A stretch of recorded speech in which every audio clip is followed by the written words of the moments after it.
models. Really, it's about how we sustain one another, how we work together, how we share the wisdom, how we get the courage to go on, how we respect the hard questions and look them in the face and answer them honestly over and over again until we educate the people.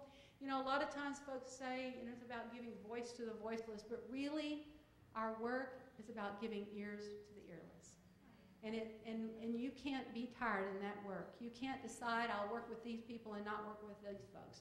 And I just keep in mind, I'm from Texas, so I know what I'm talking about.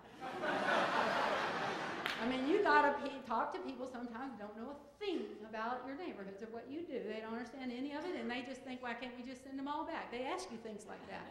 So you gotta be ready to deal with those questions with the same passion, the same patience, and the same compassion you bring to the rest of your work.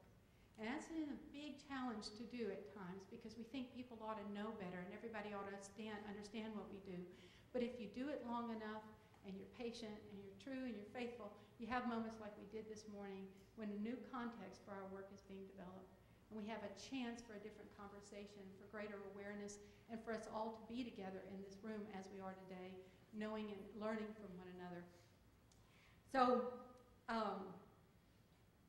I'd like to talk just a second, because you know I'm from Texas, so we like to brag about how big things are in Texas. But you know, I remember when we were going through a lot of hurricanes, and a lot of them. There was this Katrina, Rita, Ike, Gustav, Edward. It went on and on and on. And so you got to do this even when you have a hurricane. And by the way, you know that's when your partners like ARAMARK really matter, because you have the work you plan for. And then you have what happens when 150,000 people of your neighbors, of your family members are coming from Louisiana. And Houston stepped up. I mean, we said, welcome.